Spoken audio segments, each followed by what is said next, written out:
Imagina esto. Es el año 67 AD, y estás caminando por las calles de mármol de Imperial Roma. El aire huele a incienso y ambición. Los ciudadanos se separan para dar paso a medida que el emperador Nerón continúa por el foro, mostrando con orgullo una nueva novia a su lado, una visión de elegancia, sus túnicas brillando con hilo de oro. Pero detrás de las sonrisas forzadas y las cabezas inclinadas, los susurros se agitan como una tormenta. Porque todos conocen la verdad impensable.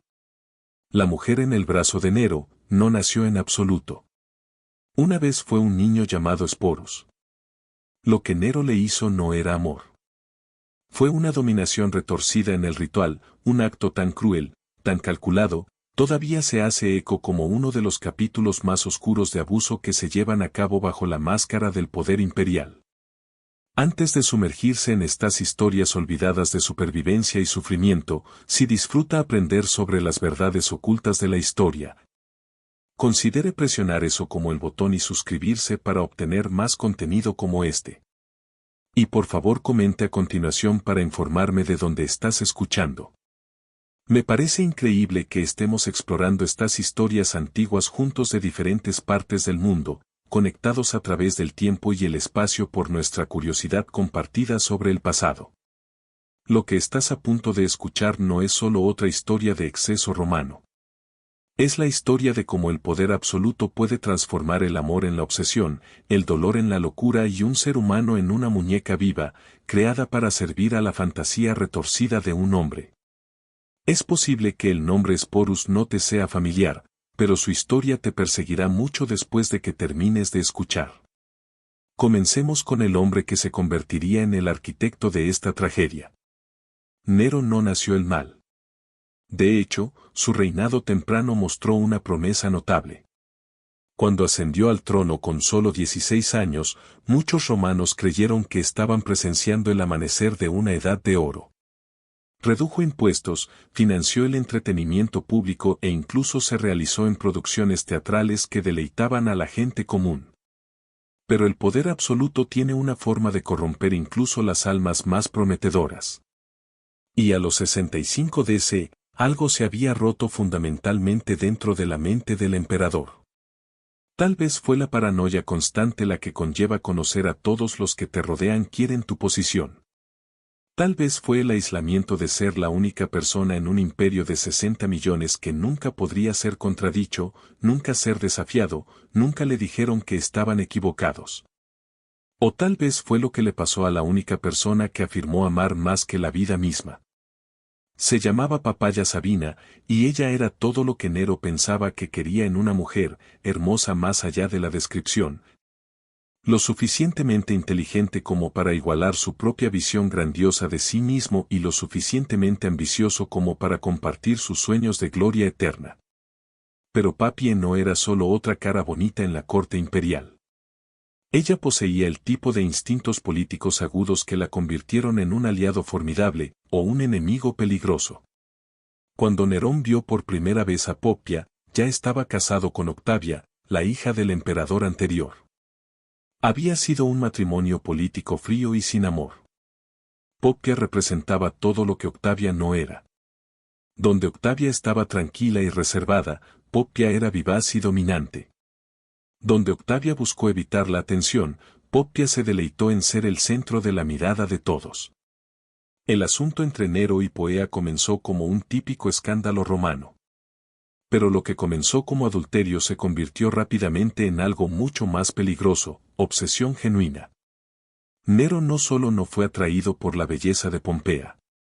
Fue consumido por ella de una manera que aterrorizó incluso a sus asesores más cercanos. Los historiadores antiguos describen el comportamiento de Nero durante este periodo como cada vez más errático y posesivo. Volaría a rabias asesinas si otros hombres se consideraran demasiado durante las funciones públicas. Comenzó a estacionar a los guardias a su alrededor en todo momento, aparentemente para protección, pero realmente para monitorear cada interacción. La produjo con regalos que en bancarrota el tesoro imperial, joyas de la India, sedas de China, perfumes de Arabia. Pero quizás lo más revelador, comenzó a remodelar la realidad en sí misma para acomodar su obsesión. Primero, se divorció de Octavia, un movimiento impactante que alienó a muchos seguidores. Luego anunció su intención de casarse con Poea en una ceremonia imperial completa. La boda fue un espectáculo de lujo sin precedentes, con Nero sin ahorrando gastos para demostrar su devoción. Incluso el matrimonio no pudo satisfacer la necesidad de Nerón de poseer Poea por completo. Comenzó a aislarla de familiares y amigos, rodeándola de personas que debían sus posiciones por completo a su favor. Él encargó docenas de retratos y esculturas de ella, no solo para exhibición pública, sino para sus cámaras privadas, para que él pudiera mirar su imagen incluso cuando estaban separados. Fuentes antiguas nos dicen que Nero a veces pasaba horas simplemente mirando a Poea mientras realizaba sus actividades diarias. Esto no fue devoción romántica. Fue el comportamiento de alguien que había confundido el amor con la propiedad, que vio a otro ser humano no como una persona independiente, sino como un hermoso objeto que existía únicamente para su placer. Poea, por su parte, parecía entender el peligroso juego que estaba jugando. Era lo suficientemente inteligente como para reconocer que su belleza y la obsesión de Nero le daban poder sin precedentes. Pero también lo suficientemente astuto como para darse cuenta de que este poder tenía enormes riesgos. Comenzó a usar su influencia para avanzar en los intereses de su familia, construyendo una red de seguidores que la protegerían si los afectos de Nero alguna vez vacilaban. Pero Popia tenía un defecto fatal, no tenía miedo de enfrentarse a Nero. A diferencia de todos los demás en la corte imperial, que habían aprendido a anticipar los estados de ánimo del emperador, Papia retuvo su independencia de espíritu. Ella discutiría con él sobre las decisiones políticas, criticaría sus actividades artísticas e incluso se burlaría de sus actuaciones cuando pensaba que estaban deficientes. Los detalles de lo que sucedió en ese fatídico día en 65 DC varía según el antiguo historiador que crea, pero el resultado siempre fue el mismo. Durante lo que comenzó como un argumento doméstico típico, algunas fuentes dicen que Nero llega a casa tarde de las carreras de carros, otras sobre sus actividades teatrales.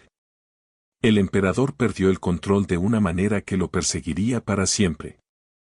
Según Tácito, el argumento se intensificó cuando Popia se atrevió a criticar las prioridades de Nero, lo que sugiere que se preocupaba más por su imagen pública que por sus responsabilidades como esposo y padre. Estaba embarazada en ese momento, llevando lo que hubiera sido su segundo hijo, y tal vez el estrés la hizo menos dispuesta a tolerar el comportamiento cada vez más errático de Nero. Lo que sucedió después ha sido debatido por historiadores durante siglos, pero el consenso es que Nero, en un ataque de ira, pateó o golpeó a su esposa embarazada con una fuerza tan brutal que sufrió lesiones internas fatales. Algunas fuentes sugieren que fue un solo golpe para su abdomen. Otros describen un ataque sostenido que la dejó sangrando e inconsciente en el piso de mármol. Imagine el momento en que Nerón se dio cuenta de lo que había hecho. El hombre que comandaba 30 legiones, que podrían haber ejecutado a alguien con una palabra, que fue adorado como un dios en las provincias orientales, acababa de destruir lo único que realmente le importaba. La mujer por la que se había obsesionado estaba muriendo debido a su propia violencia incontrolada. Fuentes antiguas describieron la escena que siguió como una de las más patéticas de la historia imperial. Según los informes, Nerón se arrojó sobre el cuerpo de Popia, rogándole alternativamente su perdón y ordenándola que viva, como si su autoridad imperial se extendiera incluso sobre la muerte misma. Invocó a los mejores médicos de Roma, ofreciéndoles fortunas para salvar su vida, amenazándolos con torturas si fallaban. Pero era demasiado tarde. Poea murió en cuestión de horas, llevándose consigo al niño no nacido que podría haber sido el heredero de Nero. En ese momento, algo fundamental se rompió dentro de la mente del emperador. El dolor que siguió no fue solo una devastación emocional. Fue un descanso completo con la realidad. El duelo de Nero se volvió legendario. Se negó a tener propiedades como el cuerpo quemado según la costumbre romana, en lugar de tenerla desequilibrada y colocada en una tumba más elaborada que la de los emperadores anteriores. Él declaró su divina, estableció un culto en su honor y pasó días hablando con su cadáver como si aún pudiera escucharlo. La corte imperial ahora tenía que navegar un paisaje aún más traicionero. Se esperaba que los cortesanos participaran en la ficción de que Papaya todavía estaba viva de alguna manera, refiriéndose a ella en tiempo presente y dejando su asiento favorito vacío en banquets. Cualquiera que sugiriera que el emperador debería seguir fue exiliado inmediatamente, o peor. Fue durante este periodo que Sporus entró por primera vez en la línea de visión de Nero, aunque el joven no tenía idea de que estaba entrando en una pesadilla. Sporus probablemente tenía alrededor de 14 o 15 años, nacido en la esclavitud en el hogar imperial y liberado cuando era niño. Había sido criado dentro de las paredes del palacio, recibiendo educación que lo preparó para las tareas administrativas. Esta era en realidad una posición de privilegio relativo. Los libertos en el servicio imperial a menudo disfrutaban de mejores condiciones que los ciudadanos de las clases bajas. Pero este privilegio vino con total dependencia del favor imperial. Los libertos debían todo a la generosidad de su antiguo maestro, creando una vulnerabilidad absoluta. Podrían ser elevados a una gran influencia, pero también descartados, castigados o asesinados por capricho, sin recurso legal. Lo que hizo que Sporus sea especial en los ojos de Nero no era su inteligencia o habilidades. Era su rostro. Múltiples fuentes antiguas están de acuerdo en que el joven tenía una extraña semejanza con Papoa muerta, particularmente alrededor de los ojos y la delicada estructura ósea. En un mundo donde los romanos creían que la semejanza física indicaba una conexión espiritual más profunda, esta similitud parecería casi sobrenatural. La primera vez que Nerón vio a Sporus después de la muerte de Popia, algo hizo clic en la mente rota del emperador.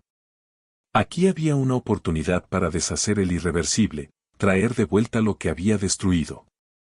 La semejanza era tan estricta en G que, por un momento, Nero podría haber creído que estaba viendo que el espíritu de Popia regresó en una nueva forma. Por supuesto, había un problema obvio. Sporus era hombre. Pero para un hombre que se había convencido a sí mismo que era un dios, que había pasado meses hablando con un cadáver, cambiar el género de alguien parecía un obstáculo menor. Lo que sucedió después representa uno de los actos de crueldad más calculados en la historia humana.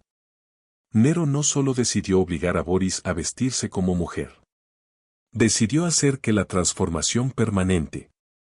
El emperador convocó a los mejores médicos de Roma y les ordenó realizar una cirugía en el joven, puramente para que pareciera más femenino.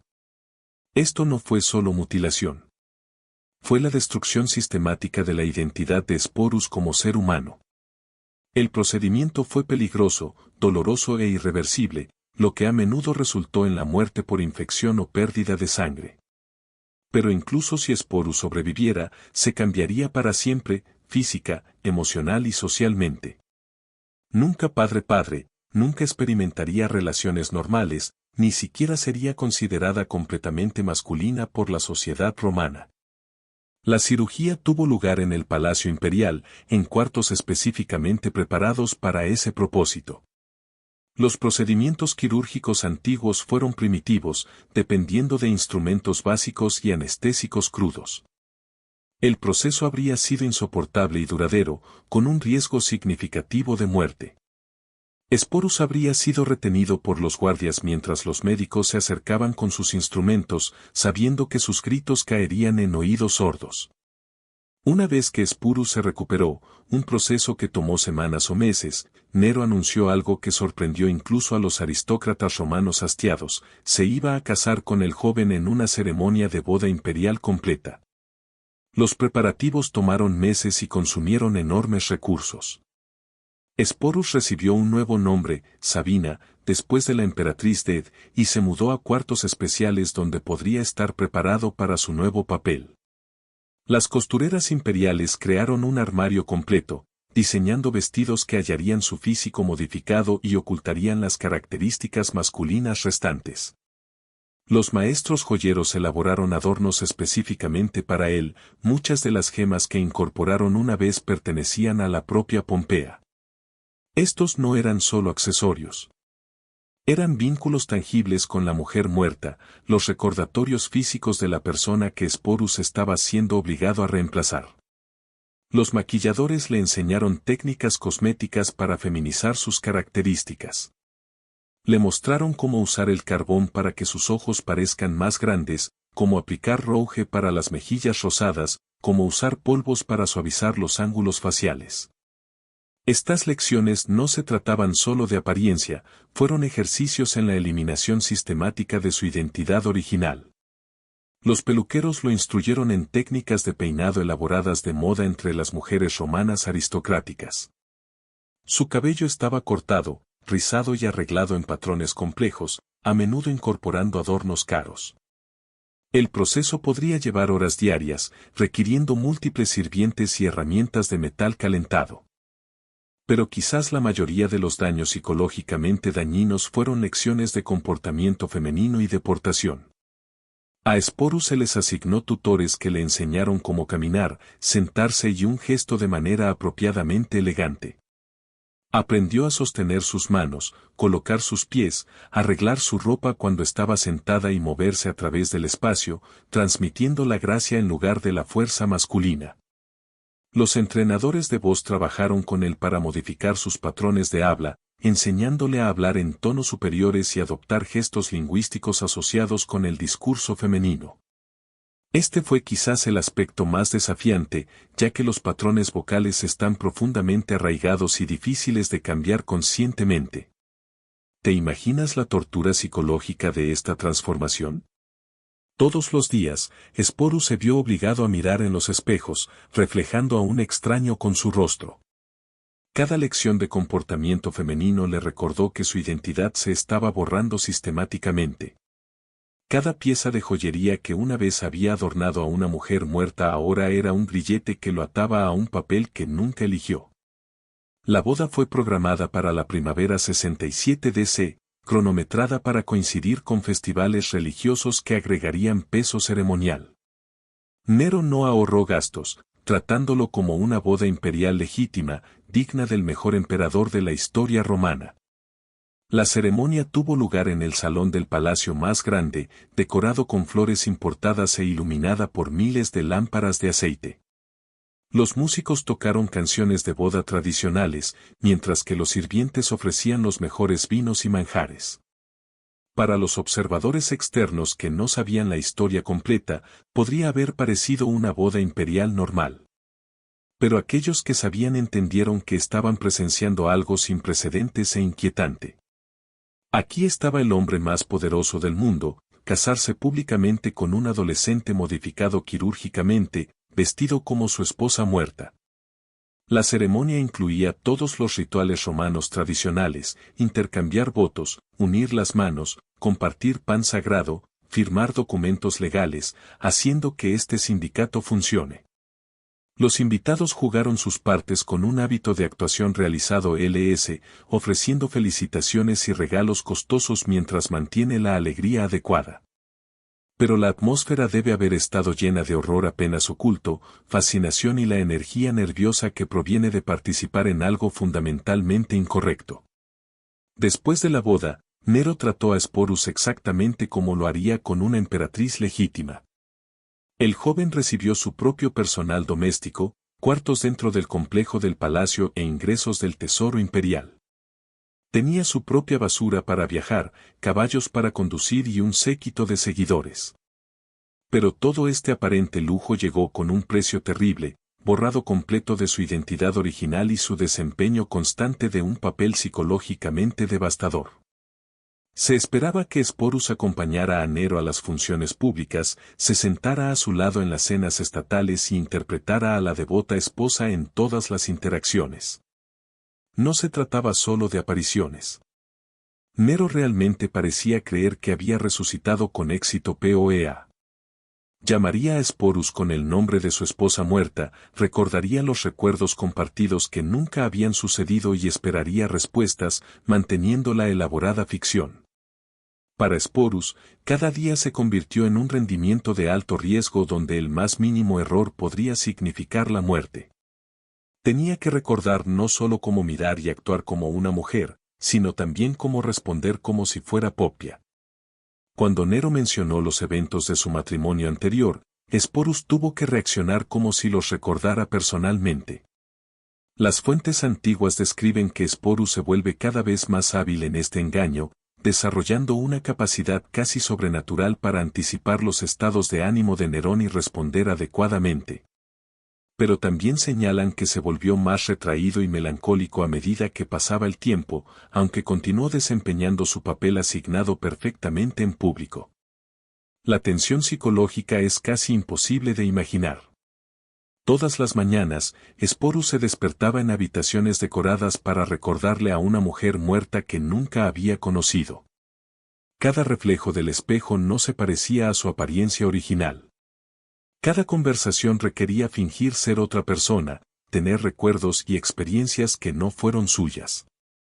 Durante más de 2 años, Sporus vivió esta extraña existencia. Pero su terrible experiencia alcanzó nuevas alturas cuando Nero decidió recorrer Grecia. El emperador se imaginó a sí mismo un artista y estaba ansioso por competir en festivales griegos, donde creía que sus talentos serían adecuadamente apreciados. Naturalmente, Sporus lo acompañó, mostrado a los dignatarios extranjeros como la emperatriz de Roma. Imagine a los aristócratas griegos tratando de darle sentido a su conquistador viajando con un adolescente vestido como una mujer, exigiendo que todos traten a esta ficción obvia como realidad. Pero en el año 68 DC, los excesos de Nero finalmente habían empujado el establecimiento romano demasiado lejos. Las rebeliones estallaron en todo el imperio, dirigidas por gobernadores cansados del comportamiento errático y la negligencia de la gobernanza del emperador. La Guardia Praetoriana declaró la oposición a la regla continua de Nerón y el Senado lo condenó como un enemigo del Estado. Cuando Nero finalmente huyó de Roma con un pequeño grupo de seguidores, Sporus estaba entre ellos. Incluso enfrentando la muerte, el emperador no podía dejar atrás su recordatorio vivo de Poppia. Se escondieron en una villa a las afueras de Roma, esperando rescate o captura, mientras que Nero alternaba entre los planes de escape grandiosos y los preparativos teatrales para el suicidio. Cuando llegó la voz de que los enemigos se estaban acercando, Nero finalmente eligió la muerte por la captura. Pero su suicidio dejó a Sporus increíblemente vulnerable, como uno de los símbolos más visibles del reinado de Nero. Fue un premio valioso y una responsabilidad peligrosa para quien reclamó el poder a continuación. Lo que siguió fue quizás aún más trágico. Sporus se convirtió en un peón político, pasó de un hombre poderoso a otro, como una propiedad valiosa. Primero reclamado por Nidius Sabinus, luego por Oo, luego por Vitalius, cada uno tratándolo tanto como Nerón, manteniéndolo vestido como una mujer y llamándolo a nombre de Poppia. Fue bajo Vitalius que la pesadilla de Sporus llegó a su conclusión final. El nuevo emperador decidió usarlo para el entretenimiento público en el Coliseo, específicamente en una recreación de escenas mitológicas que involucran violencia y humillación. Para Sporus, esto representaba la degradación definitiva, ser sexualmente humillado frente a miles por su diversión. En lugar de someterse a esta humillación final, Sporus tomó la única opción que era realmente suya en años. Se quitó la vida, probablemente por veneno, en algún momento en el año 69 DC. Probablemente no tenía más de 20 años. En la muerte, Sporus finalmente escapó del teatro grotesco que había consumido su vida. Su historia se convirtió en una historia de advertencia sobre los peligros del poder absoluto y el costo humano del exceso imperial. Pero los historiadores antiguos parecían menos interesados en Sporus como persona que como símbolo de la decadencia imperial. Lo que hace que su historia sea tan inquietante no es solo el abuso que soportó, sino cómo fue despojado sistemáticamente de identidad y agencia. Desde el momento en que Nerón decidió que se parecía a Poppia, Sporus dejó de existir como individuo y ve que en cambio, un lienzo para las fantasías retorcidas del emperador. El hecho de que Sporus eligiera la muerte por una mayor humillación sugiere que en algún lugar debajo de las capas de feminidad forzada y condicionamiento imperial, sobrevivió alguna chispa de su yo original. Su suicidio fue la tragedia y el acto final de desafío, una negativa a ser degradado aún más, incluso a costa de su vida. Quizás lo más trágicamente, no sabemos casi nada sobre quién era Sporus antes de su transformación. ¿Cuáles fueron sus esperanzas y sueños? ¿Qué quería hacer con su vida? Todo eso fue borrado cuando se convirtió en la muñeca viviente de Nero, reemplazado por una actuación tan completa que su identidad original desapareció por completo. El niño que se vio obligado a convertirse en una emperatriz. Quienes sufrieron años de abuso psicológico y físico. Quien finalmente eligió la muerte por una mayor degradación. Su historia merece ser recordada, no solo como una curiosidad de la antigua Roma, sino como un testimonio de la crueldad humana y la resistencia humana. Al elegir su propia muerte, Sporus reclamó una cosa que le negó a lo largo de su vida adulta, el poder de tomar su propia elección sobre su destino. Su historia nos recuerda que detrás de cada narrativa histórica de la grandeza imperial hay historias humanas individuales de sufrimiento y supervivencia que merecen nuestra atención y nuestra compasión. Incluso en el vasto golfo de 2.000 años.